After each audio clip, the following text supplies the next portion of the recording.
Welcome, everyone, to our podcast show, Knowledge to Inspire. My name is Tiffany Patlin, bestselling author of Unlocking Your Ability to Heal. And I'm Lauren Patterson, author of Freeing Your Heart for Love. Our sole purpose is to discuss a variety of topics, both popular and taboo. We will be sharing our personal experiences and present experts, inspiring guests, professionals, and upcoming authors, all with the wisdom and knowledge to inspire you. What are we toasting to today, Lauren? I am toasting to finishing my book entirely. Entirely. Layout, everything? Layout. Yay! Proofread, edit. Oh my gosh, Tiffany, I had over 300 proofreads. Wow.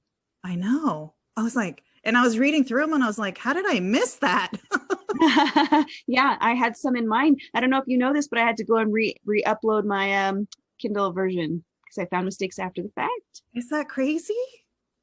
I mean, we look at it like how many times over a course of a year, right? And it's like, that might be why, right? Because we're like, we already know what it says. So we're like just breathing right over it. I finished, so I'm off to print. Woohoo! So when will you receive your first sample? Are you getting a sample or? Yes. They said, do you want PDF or you want the book? I said, I want the book. Yeah. So it's going to be like 2 weeks maybe or so. Okay. So you're going to do a live video and do an unboxing reveal? I like your idea. So yes. I think I'm going to follow your lead. Yes. That made me cry. Like that was so amazing what you did. I was like, oh, I want to do that. It's really good for you too, because you get to save this moment, your reaction. Like I didn't know how I was going to react. I had no clue. It was just, yeah, it's important. You got to record it. If not for everyone else, do it for you, just so you can have that recorded. Yeah, because I feel like crying anyways, right? Teary-eyed, just thinking about it. Because I've been really emotional these past, like since it's been done. I've been like what you said. I was like, wow, I know what Tiffany's talking about. That feeling where you're just hunkering down, going. And we're trying to appreciate the process, right? But then you just get so caught up into it, making sure everything's done and perfect and this and that. And then when you're done, it's just like, whoa. Yeah, it's a crazy feeling. And then it's like, wow, I'm an author. Holy crap. And it keeps building. Well, I'm so excited for you to see your box reveal. I'm so excited. I know. I'm gonna tag you on it. Tiffany, join. Yes, text me, let me know, and I will be there. I want to see it live. Okay, so what are you toasting to? That I am already in the beginning stages of promoting my first live launch, where I'm going to be hosting a masterclass where I teach everybody everything it is that I've learned that has helped me in my own personal transformation healing journey. So I'm really excited for that. This is a big deal. I'm going big, going out there. I'm just gonna share everything I've learned, share some knowledge to inspire people to start their own unique path of transformation. So that's what I'm celebrating. I'm so excited for you. So how can people join? You're going to post links and... Yes, I do have some links going on, but anybody can find the registration for the masterclass on my website, unlockingyourabilitytoheal.com. And there's a little tab there for the masterclass, and you could just register and then join the Facebook group, which is going to have all of the live material, and everybody gets to ask me questions and answers at the end. It's just going to be chock full of knowledge. Okay, I'm going to join. You're going to be, is it going to be like an hour a day for the class? It depends. It could be between 30 to 45 minutes. It really just all depends on, the people, the questions. It just depends. But yeah, I'm going to try to keep it a little bit, not too long, because I know a lot of people are working. Even though we're at home, we still got to do work. So yeah, okay. I'm going to join. Awesome. I'm going to share and promote on my platforms too for you. Oh, thank you so much. I love your support. I'm supporting others. So much fun. Then it helps you be successful too. Got to lift others up.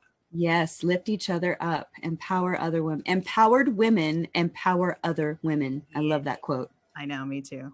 I love quotes. Okay, so Tiffany, today our guest is from Ancestral Nutrition. We're talking about ancestral nutrition and how to fight fatigue and why do we experience fatigue.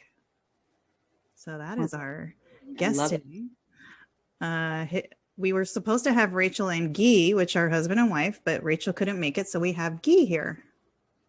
So I'm going to bring him on and let's admit him.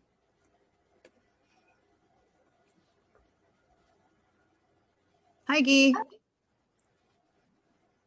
Hello. How are you? Good. How are you? Good. Thank you for joining us. Of course. My pleasure. We're sorry Rachel couldn't be here, but we understand. And she said you're filling in for her. So That's right. She's still at work. awesome. So this is Tiffany and Lauren. My name's Lauren. And so I'm gonna read a little bit about what the bio that Rachel sent me about Rewind Nutrition. And then I'll just ask you some questions. Okay. So Rewind Nutrition is an online health coaching company founded by Gui and Rachael Soares. Am I pronouncing that right? Soares? Yeah. Okay. Soares. Soares. Emphasize the A. That's all. Okay. Backed by science and proven with experience, Rewind utilizes ancestral nutrition to manage chronic illnesses, including but not limited to diabetes, Hashimoto's, Crohn's, heart disease, anxiety, migraines, acid reflux, fatty liver disease, epilepsy, and more. They reverse symptoms like fatigue, brain fog, and bloating using food. Our mission is to clear the confusion around health and nutrition, allowing our communities to kick ass in life. I like that. There you go. So Tiffany, you have a question, the first question for him? Yes, this is my world. I'm all about this. So I was super excited when I saw that. And then ancestral nutrition. What is that? Can you tell us about that? Sure. It's, taking into account evolution, really. When we think about nutrition, we have to understand that our genes were molded by evolution in a way that it didn't really change since we started evolving way back. I'm not talking about 10,000 years. I'm talking about millions of years, right? So like back in the Paleolithic era, that's really when our evolution really happened, right? I mean, we spent from when we diverged from the monkeys, from the primates, it took 6 million years. And our modern world, since the agricultural revolution that we went from hunter-gatherers to farmers, it's only 10,000 years. That's a blip. That's just a drop of water in the whole ocean. So it makes we adapt maybe 1%, but 99% of our evolution took place before agriculture, when we're still in hunter-gatherers. And we carry these ancestral genes today, and these genes expect interaction with our environment that is simply not happening today. It's just, in food and nutrition is a big, big part of that environment. So I think that's why we have to, that's why it's important to focus on evolution, to see, the longest we've been exposed to something, the longest we had to adapt to it. And most of the food that we have in the grocery store today is new.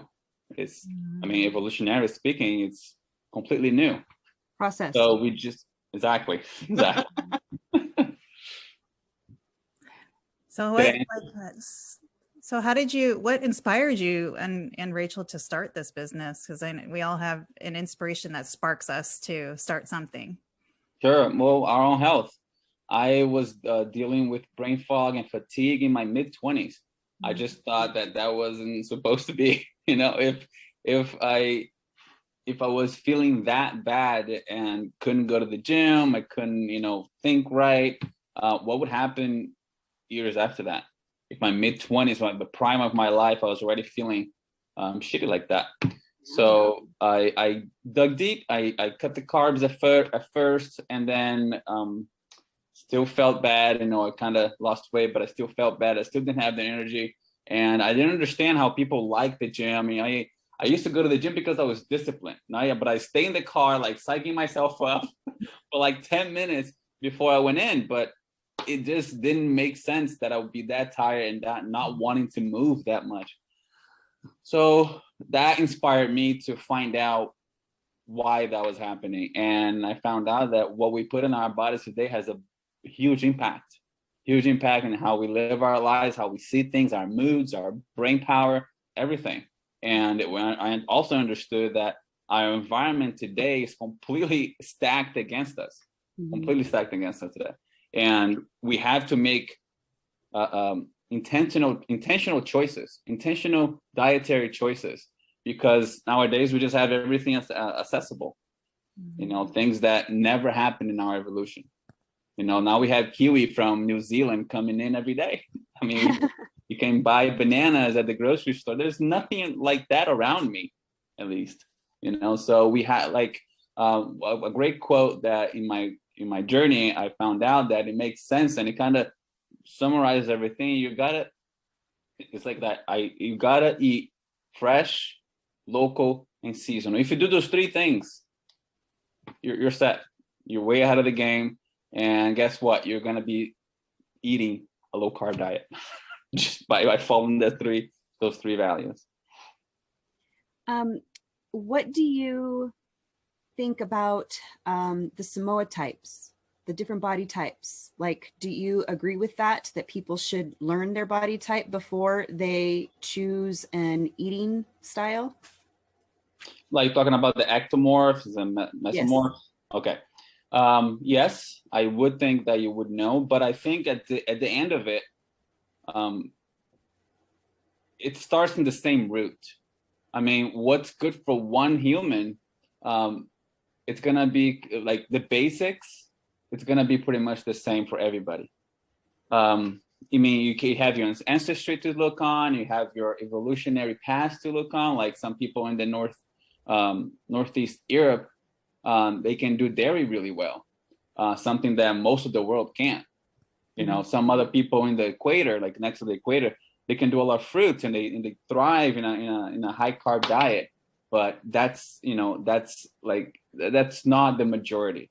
And I think that ancestrally, people didn't think that if they had ectomorph or mesomorph bodies, they just ate.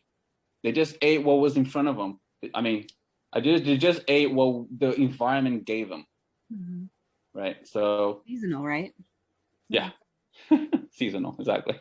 And local, most of all. I mean, I feel like the local part is like the key of those three. I mean, yes, eat fresh, mostly, but there's ways that you can traditionally process things like fermentation. Fermentation is not fresh. I mean, you're fermenting things. So it's like a little older, and we can air dry stuff. If you have when our ancestors, when they had a big kill, the tribe couldn't eat the whole thing at once. They would preserve it. They would, air dry it, or if they live in the Arctic, they would put in ice, all that stuff. Or they ferment it. So yeah, the answer, I hope. Yeah, that's good stuff. So how do you feel about, because I eat a lot of farm to table. I go to a lot of farm to table restaurants, and I feel like that's probably my healthiest I've eaten. Now we're juicing. So how do you feel about like juicing? Like, because there's all these people have all these ways to teach that. Like, do you have any like thoughts on that, on juicing and why and stuff? Absolutely. I think when you juice a fruit, I mean, you're talking about fruit and vegetables, right? You're stripping I would say don't do it at first, because you're like stripping the fiber content of these vegetables and fruits, and you're getting like a big impact of the sugar, The fiber, it's on, like when we have sugar in nature, aside from honey, a special one, but everything else comes packed with fiber. And that fiber smooths the insulin, the sugar spikes, and in that the insulin spikes too. When you juice I would say eat your fruits, eat your vegetables, don't drink them.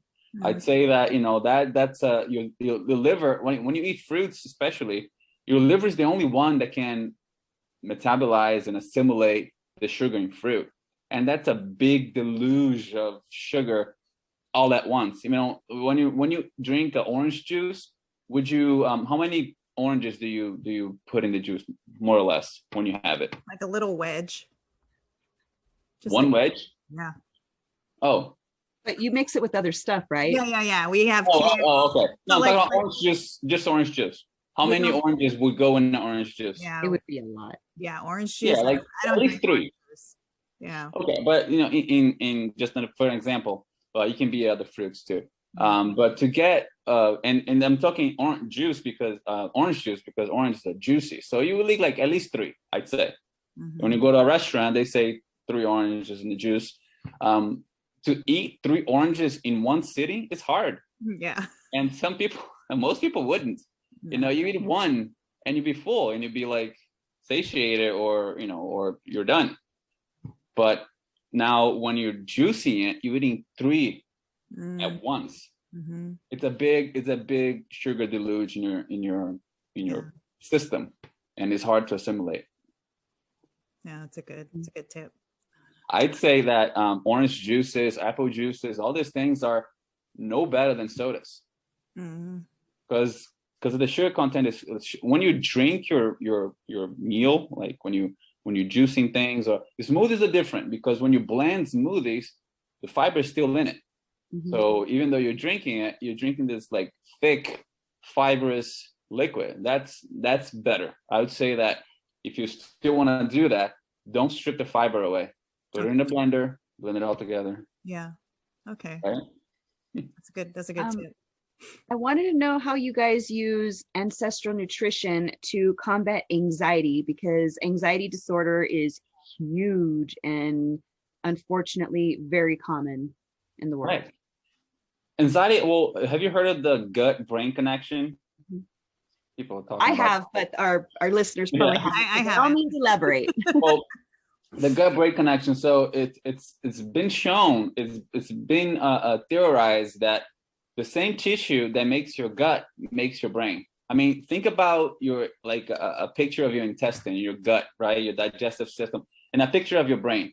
Kind of look alike, right? They kind of look alike. The you know how the picture looks like. That's because they're made. The theory is they're made out of the same tissue.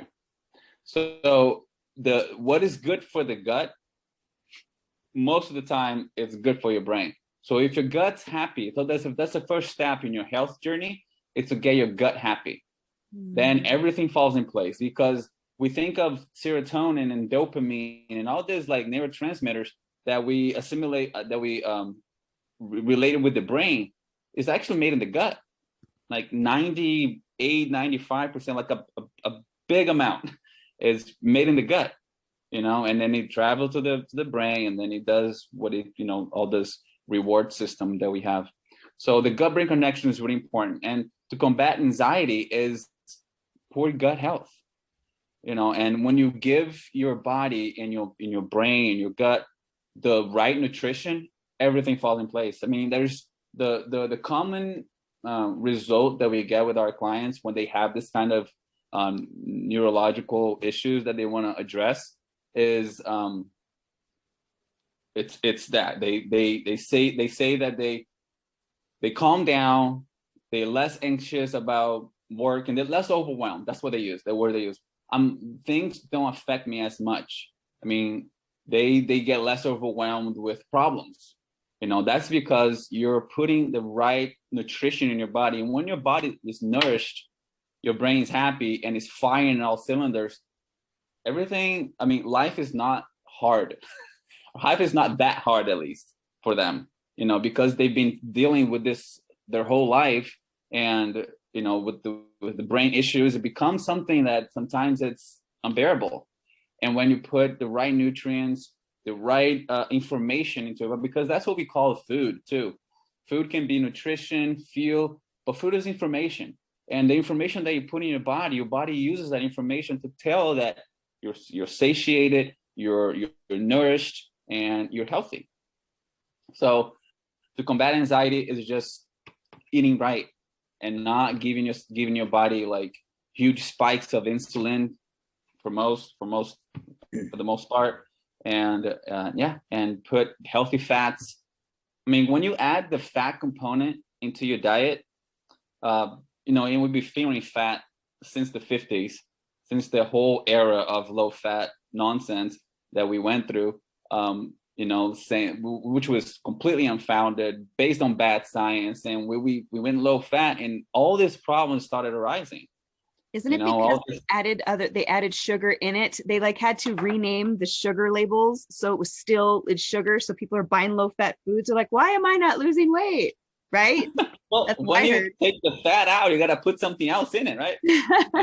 You can't just strip something and not put anything else. So they add the sugar content way high for sure. And that's a big problem, because in nature, it's hard to find sugar. And low sugar fruits happen once a year, 1 month a year. And, maybe we can get some roots and tubers, but the more and more we find out about, those tribes that still live in the hunter-gatherer way and the ancestral way, when they dig for roots and tubers, they spit most of it out. I mean, they barely eat anything because it's so fibrous. They can't just spit it out. So they're mostly eating fat and protein for most of the year. And then when they fight honey, every once in a while, if somebody is courageous to fight all the bees and smoke them out, then they do that. But it's not that easy to get sugar in nature, right?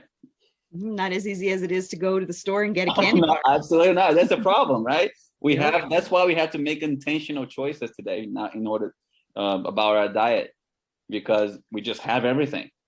And it's everything that all the evolutionary traits that kept us alive, like this sweet tooth that we have, is actually a really good evolutionary trait, because it drove us to eat the low-hanging fruit and to find the honey, because when the low sugar fruit came, it was almost winter. It was the end of summer and it was almost winter. And when it's winter, there's no food. There's scarcity of everything. There's less opportunities of finding food. So literally the low-hanging fruit comes to fatten us up.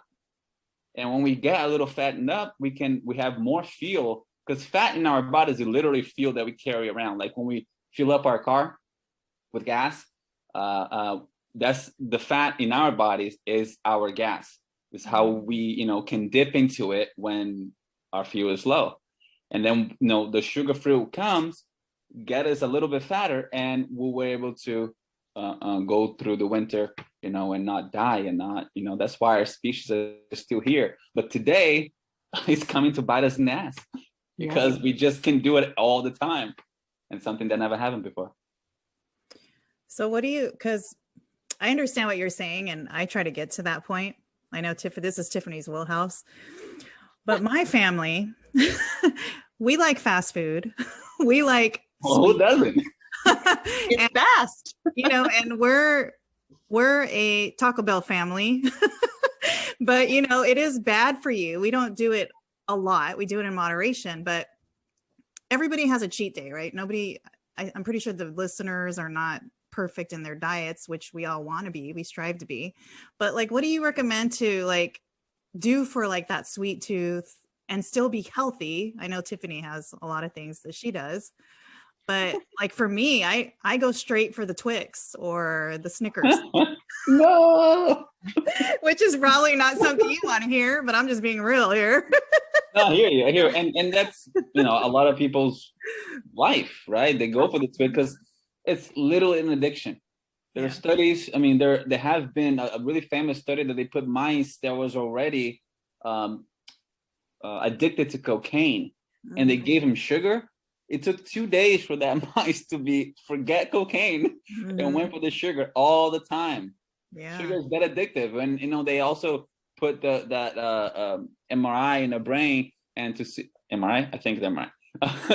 To see the brain where it lights up, and the same section that lights up when you're high in cocaine lights up when you're having sugar. It's really an addictive property, and that's most of people's life. So what would I tell you and tip as a tip for the sweet tooth? There's something out there. There are stuff out there right now that are natural, that happens in nature rarely. Like things like, stevia not so much, but things like monk fruit, things like erythritol and allulose. Those things are happening in nature, are natural, and allulose for example, the molecule only has like one hydroxyl like flipped. And for that reason, it doesn't spike our blood sugar, doesn't spike our insulin. So, and it still has a sweet taste. So go for those things first as a stepping stone. It doesn't mean that you can have that all your life, but you know, in a transition to kick sugar, those things come in handy. Stevia is one. Stevia is actually probably one of the best because it's you know, it's a plant. It's abundant in South America, and you can use that. But some people can't deal with the aftertaste, and if you don't get used to it, it can be hard. But the other three things, allulose, erythritol, and monk fruit, can be a great thing to like forget about sugar. You know, just don't have sugar in your house. That's those three things. And when you have that sweet tooth, go for those. You know, you can bake with them. You can put in your drinks. You know, another thing that I've been doing, I have a soda stream machine, and I make bubble water, and I put glycine in it. You know, glycine is a natural protein that we have in our bodies, and we can get from food and like cartilage, and it does have a sweet taste. Okay. So that's another tip. That's new. Yeah. Those three things you mentioned, is that like at a Sprouts? Like here we have Sprouts, Whole Foods. Is it like those kind of stores? Okay. Yeah, you can find there. Yeah, sure. Okay. Mother's Market is really good. When I lived in California, I used to love Mother's Market. Yeah, that's most of our shopping at the farmer's market. That's when you're never gonna buy something not in season at the farmer's market. That's a good thing. If you don't know the seasons for things, which I don't for most of them, and you know, if you go to farmer's market, they only sell things are in season. And if you're saying farmer's market, yeah, I was saying the mothers, like it's sorry. But you're right. No, you're right. Yeah, you're farmer's right. market has only seasonal stuff. Right. So we should shop more at the for farmer's sure. market. Yeah, not only for that, but you know, support your local business. That's where you should be. You know, we have this thing about like I'm really into like regenerative farming and regenerating the soil and all that. But you know, there's a lot of people that say that you can't feed the world by doing that kind of farming, and I don't think we're supposed to feed the world. I mean, we're supposed to feed our community. So shop local, support your local business, and don't overstress. Or how are we gonna? That's why like we have all this. In Middle America, we have all these like landscapes of soy and corn, you know, which is not doing anything for our health. It's just bringing our health down. And as soon as we made these things staples in our life, we have 88% of the U.S. right now is unhealthy. 88% of our population is metabolically unhealthy. Only 12% of us don't have at least one chronic illness. It's crazy. Yeah, I just got back my medical tests, and they said my cholesterol was high. I've never had high cholesterol. I'm gonna be 49 this year. So fast food, maybe. Yeah, it's probably Taco Bell. But, can I give you a tip real quick? Because we always talk about cholesterol in a negative way, and that's one of my missions in life, because cholesterol is not there to harm you. Cholesterol is essential for life. All of our cells need cholesterol to function. All of the mitochondria need it to function, need fat to function. And when we talk about cholesterol in the negative, we're giving up the idea that people that cholesterol is bad, and eating cholesterol high, cholesterol rich foods is bad. But the dietary cholesterol that we eat barely impacts our serum cholesterol. Okay, so what I would suggest you to do is to get a different cholesterol panel, to get a more advanced cholesterol panel that will tell you the quality of your cholesterol. It doesn't matter if it's high.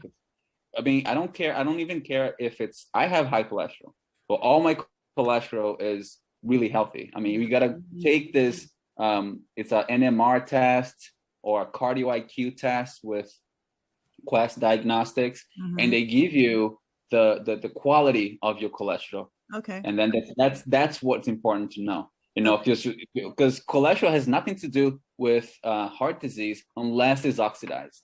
And to find out if your cholesterol is oxidized, do those tests, and then you know. But now, if you're having a bad diet with fast food and all that, that's one thing to change. Yeah. But that the soil, what you were saying, degenerative or regenerative soil? Regenerative Yeah. farming. There was a show called Down to Earth, which you probably saw with Zac Efron.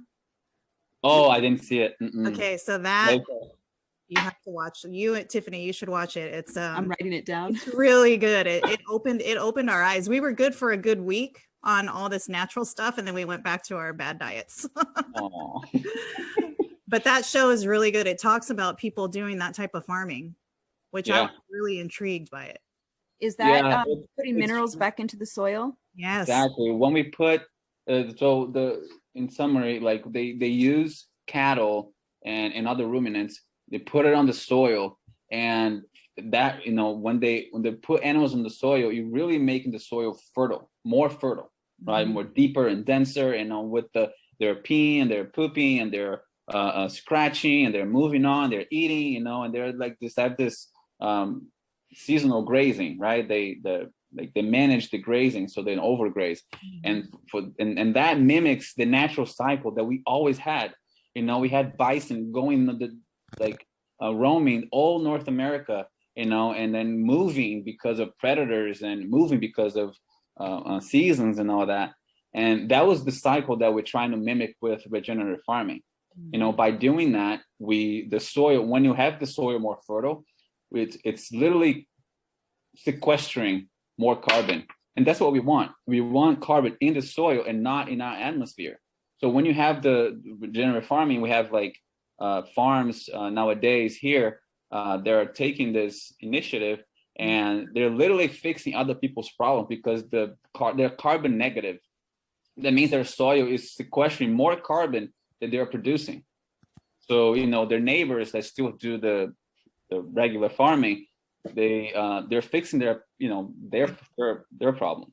You know, and there's a good TED talk about that with Alan Savory. It's really eye-opening, and he literally made deserts into grasslands in Africa. He lives in Zimbabwe, and there's desertification is a big problem. He shows like the map of the world and all that stuff, and he showed that you can, by putting cattle on the soil, you can reverse that back. You can reverse desertification and make, you know, that, like, remember, like we always everybody knows about the high gardens of Babylon, right? That was a real thing, but today's desert, because it's just been stripped, the minerals and nutrients of the soil has been stripped. But that doesn't mean that it's forever. And if you go back and mimic this beautiful cycle that, you know, always happened in nature, you can reverse desertification and make grasslands. And that's the lungs of the world. Yeah, and that's what they did, Tiffany, on the show. They were showing the farmers that were changing farming, and they were mapping it out to where they would move their cattle across the land. And they were ahead of these other farmers that didn't have any farmland anymore because they weren't doing this whole process. So yeah, it's pretty cool. It's a beautiful thing. And it might, you know, we're trying to, like, we have like Bill Gates giving people, or Elon Musk giving people donations for carbon sequestering technology. We already have that.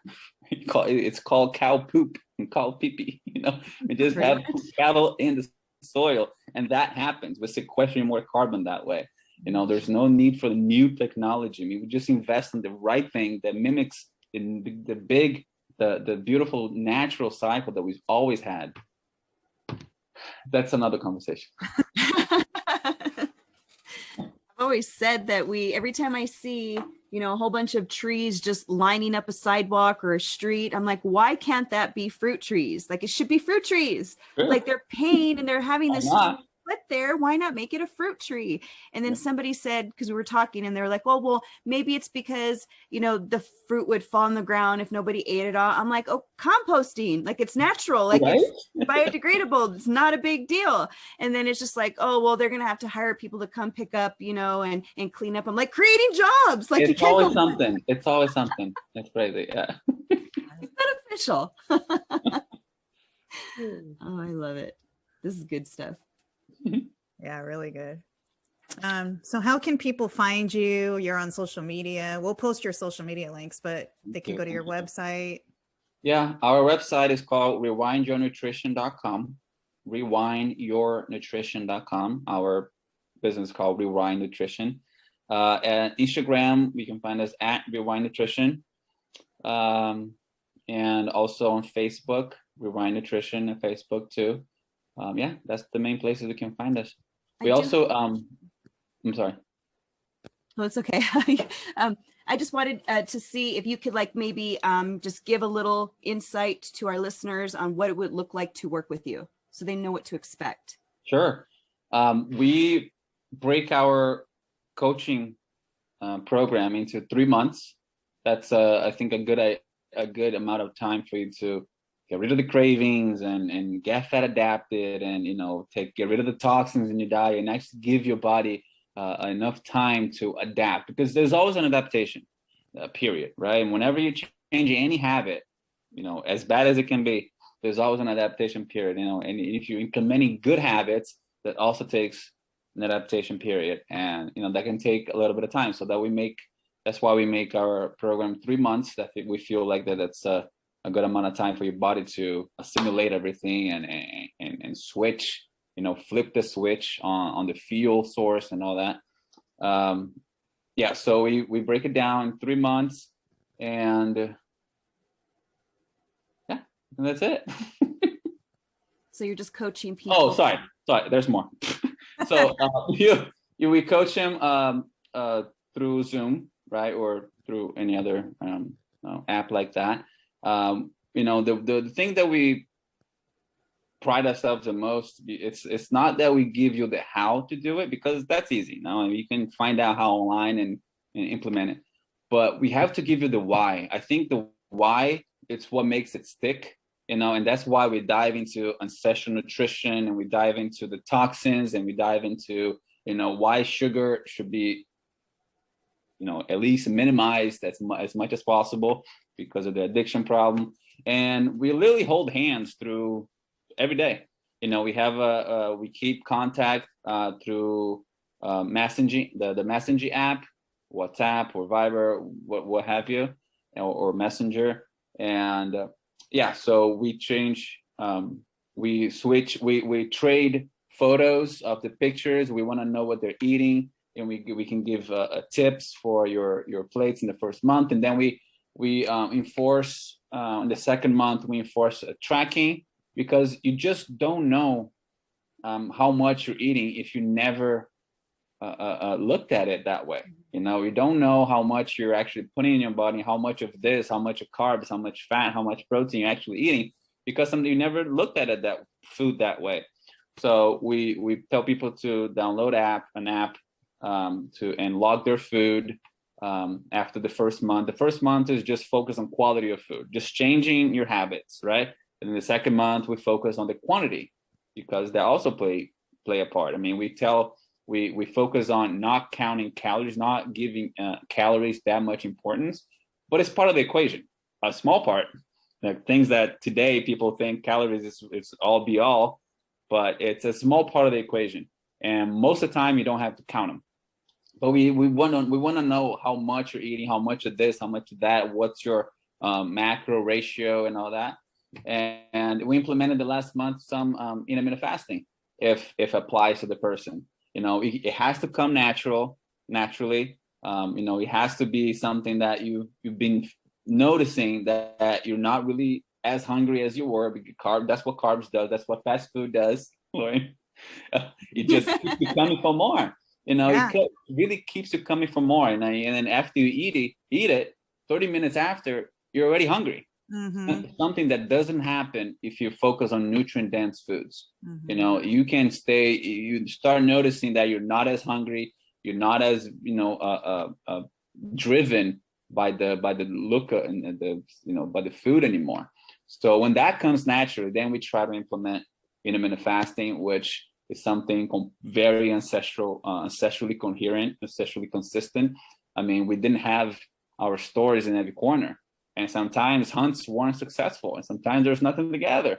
So we would fast by force, not because they wanted to, but because they had to.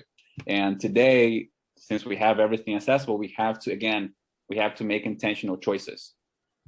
And fasting goes a long way. And it has a strong signature in our bodies. I mean, the fact that we can get, like, we're the only animals really that can get into ketosis relatively easy. You know, like ketosis, like the metabolic state that you use your fat for fuel. You can dip in your own fat stores and use that for fuel. Most of the people never get into that state, and that state is where we spent most of our evolution. You know, and that evolutionary trait was so important in the survival of our species. And today we spend zero time in it. So we have to get people to spend some time in that state too. And fasting does just that. That's some good stuff. I love it. I think people would come out better just by working with you, because I understand everything you're saying. I agree wholeheartedly. You're speaking my language. And I truly believe that's what we have to do. We have to unlearn everything we were taught and go back to where our ancestors used to do it. So yep. I love everything that you're saying. I agree wholeheartedly. It's true. Right. The minute, I think we've became too smart for our own good. And we think that we're smarter than nature. Nature's been trying like finding things out by trying and error for millions of years. And we became, this a big brain monkey. And we started thinking that we can outsmart nature, and that's just not going to happen. We have to work with nature. We're a part of nature, and we have to take our place in it. When we are far removed from nature, the way that we are today in our modern world, it's when things happen. It's when bad things happen in your health, because you just are so far removed and so divorced from nature that you just don't know what you should be, putting in your body, what you should be, people are afraid of the sun nowadays. People think about the sun, they automatically think of skin cancer. I mean, we lived and died under the sun. I mean, I'm not telling you to go under the sun and burn. No, right. I mean, your body will tell you when you're burning. When that happens, go in the shade. But you're not supposed to be. We're not supposed to be afraid of the sun. The sun, it's so important for so many reasons. It's much more than vitamin D. Yes, that's the best vitamin D you can get is under the sun. Much better than any supplement. And 20 minutes a day will do it's more vitamin D than any bottle of vitamin D out there. But the sun is so much more than that. The sun is circadian rhythms. So the sun, it's good for your skin. It's good for your hair. It's good for so many things, and for things that we don't even know yet. Mm-hmm. But we lived and died under the sun. The sun is important, very important. And nowadays we're just afraid of it. It's crazy. I know people are putting on toxic sunscreen. That's another problem. Yes, the toxic sunscreen, man. Your body will let you know when you're burning. When that happens, go away. Go in the shade. That's why we lived in this, in the savannah, so we can go under the shade and we can actually protect ourselves, And that's why we developed sweating glands. We're one of the few ones out there that actually can sweat. Most animals only dissipate heat by mouth, by panting. And that's why we have this thing called persistent hunting. That's why that was successful, because most animals can't run away and for too long. They have to pant, and they can't do that while galloping and running. And that's when we will catch our hunt. I'm thankful we don't have to pant. Right? Imagine that. I do sweat though. But the sun, me and the sun, we're best friends. The sun is, I call myself the sun goddess, because before we discover medicine for tuberculosis, the one treatment, it was to be under the sun. They literally put patients in hospitals back in, before medicine. They would take the bed they were in and go outside and would leave patients outside on the sun, because that was the medicine they had. Yeah. Wow. That's amazing. So we usually end the show with a positive quote or thought. So do you have anything to share with us? Oh, I think I already said it. Focus. I have a quote. It's controversial, I guess. Go for it. You have to understand that you got to eat like your ancestors, not like your fat doctor. I'm sorry. Because we have our doctors today thinking that you know, fearing cholesterol and fearing saturated fat, and giving us nutritional advice with that big gun in front of them, you know, and they give us this nutritional advice, like, how's it working for you? You know? So, right. So, I mean, eat like your ancestors and maybe not like your doctor, unless he's into ancestral wisdom, you know, and eat fresh, local, and seasonal, always. Thank you. Yes, maybe go to a nutritionist for your nutrition, and go to a doctor for if you have a cut or a gash. Right. And I don't even want to bash doctors. I never. I mean, I work in the healthcare system, and that makes me like, some stuff that I see that is completely preventable, I'm like, I feel so out of place sometimes. You know, I'm working in the medical system, and I go this I'm a surgical tech, and I see this pain management procedure sometimes that can be completely avoided if you just fix your diet, just fix your environment. You know, those pains, they go away. Those pains are just inflammation. It's not because you're getting old. That's another thing. You know, oh, we think that when we get old, we're immediately supposed to get sick. We have to develop 10 diseases all of a sudden. That's not the case. We're supposed to age well and be vital until old age, not just slowly wither away. I age like fine wine. That's my saying. Actually gets better. I get better with age. That's your quote for the ending. And I'm not giving up wine ever. You don't have to. You see, wine is something that is kind of ancestrally consistent. But I would tell you to go for the driest of wines that contains the less amount of sugar. Oh, and I like the Prosecco's and the Moscatos. Of course, right? Of course. I know Gui wants to work with me. He's like, I'm going to get I do. I would love to work with you. No, Gui, no. Leave me with really, Taco Bell. No Taco Bell. But you can make your own Taco Bell at home. I mean, there's stuff that, you know, Taco Bell makes that we make it at home. We make taco nights like almost every week. You know, we just don't have the tortilla. Oh no, I have to have tortilla. No, but we make tortilla out of cheese. You can make, there are options of low carb tortillas out there, you know. But the tortilla, there's nothing compared to the tortilla made out of cheese. Yeah. You just fry the cheese, make it shaped like a tortilla, and put stuff inside. It's great. Okay, think about that. Okay. I'll get back to you. All right. Well, thank you. Thanks for being here. And well, you can catch the show. We're going to send you the links so you can share this, and then join our private Facebook group if you haven't joined yet. We'll do. Absolutely. Thank you so much, guys. Thank you. It was a joy to hear you and listen to everything you had to say. I hope our listeners, you know, take it and, you know, make healthier choices. Thank you so much. Thank you so much. That's our big mission, you know, to just clear the confusion. You know, there's all these studies that come out, these like observational studies that prove nothing, just come about to confuse us. And we're here to clear that. Love it. Thank you. Thank you. Thank you. Thank you. Okay, bye. Bye. Were we going to stay?